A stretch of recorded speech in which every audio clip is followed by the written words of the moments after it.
Are you thinking about moving to Chicago and bringing your car?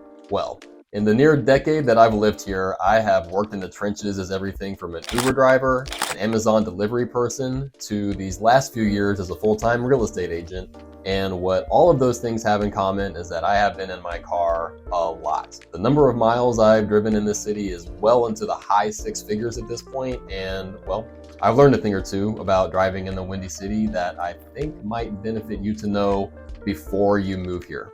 Now, we all know that traffic can be a bit of a nightmare here. That's just a basic fact at this point. We can't help it that more people want to live here than we have streets to handle them. I'll go ahead and be optimistic and call that one of those good problems. If that is news to you, I do cover that in my 5 pros and cons about living in Chicago video that I'll link to somewhere around here, and don't worry, that is one of the cons. In this video, I will go into some of the more non-obvious aspects of driving here and give you my top 3 things that I wish someone had told me about driving in Chicago before I moved here.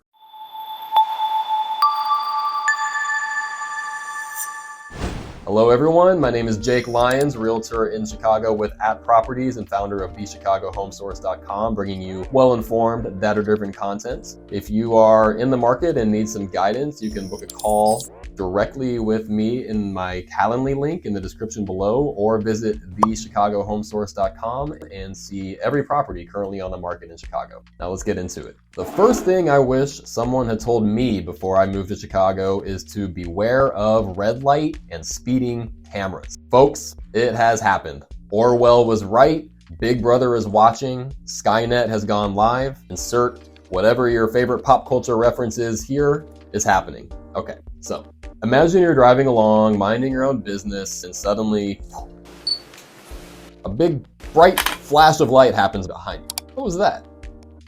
Yeah. Oh well, you forget about it, and then about a month later, you get a letter from the Secretary of State of Illinois, and you're like, oh, awesome, I love mail.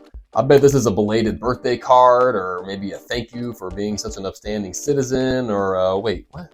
A speeding ticket? How is that possible?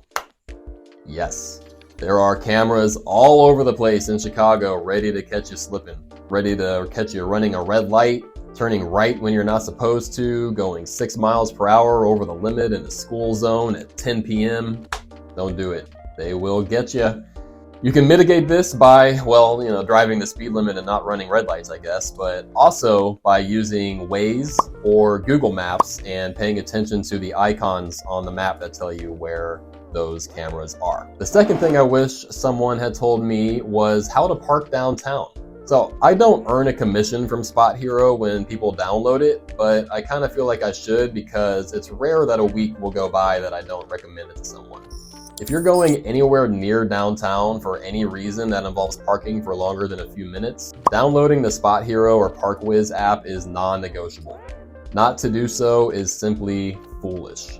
It makes the outrageously stressful and expensive proposition of parking downtown suddenly easy, and while probably still not necessarily cheap per se, certainly way more affordable than if you had paid that garage's standard rates that they charge to the non-initiated folks rolling up in there, tourists. You might still pay $15 to $20 to park for a few hours, but without that app, you'd probably be paying at least $50 or more in most places. Now, if you are only parking for a few minutes, you can often find loading zones where you can sit for a while and put your flashers on. Just make sure you read the signs very carefully, because not all loading zones in downtown Chicago are created equal. Sometimes there might be a random "can't park here" sign because of a construction project that isn't really happening, and just all kinds of other shenanigans like that, so just beware. Metered parking can also be an option if you can find it. Look for the green signs that look like this. You can either pay at the box, or what I do is download the Park Chicago app and plug in my info in there. There's I think a 35-cent charge every time you pay using the app, but I like that it'll notify you when your time is up and you can pay on the app instead of having to go back out to your car and pay at that box, which at this point, depending on what you're doing, might be a couple blocks away, and it might be cold or rainy or whatever the case may be. The third and final thing that I wish someone had told me about driving in Chicago is DIBS. and driving in the winter in general. DIBS is the hilarious and endearing Chicago practice of literally calling dibs on a parking spot of a Chicago neighborhood street after a bad snowstorm. If you shoveled out a spot, or if your car happens to be there and preserve the spot from being bombarded by the snow, it's a common practice for people to put lawn chairs, ornaments, traffic cones, vacuum cleaners, garbage bags, just about anything you can think of in that spot with the intention of saving it for later. Is it legal? Not really. No.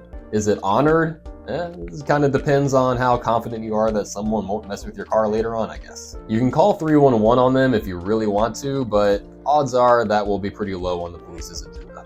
A more wholesome aspect of driving in big Chicago snowstorms is that it really has the potential to bring out the best in people.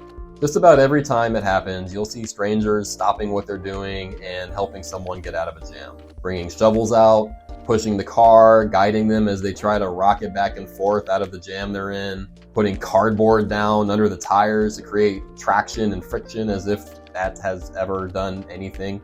But hey, at least you tried.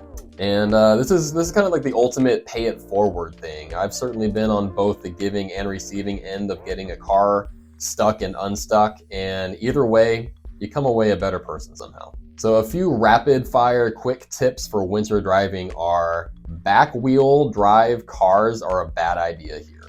If you have one, sell it or get a second car. You will get stuck. SUVs are highly preferable if at all possible. If not, at least make sure it's front wheel or all-wheel drive. All-weather or snow tires are crucial. Drive defensively, especially the first couple snowfalls of the year, because that's always when the most accidents happen. And last but not least, if you come across a smaller neighborhood street, or especially an alley that looks like it might have too much snow for you to go down or that you might get stuck, my advice is trust your gut. You're probably right. A lot of these smaller streets, the bigger plows can't go there, so they just don't. They get ignored, and you might get into trouble, you might get stuck. So if you can, stick to the busier, bigger streets that the plows are paying attention to.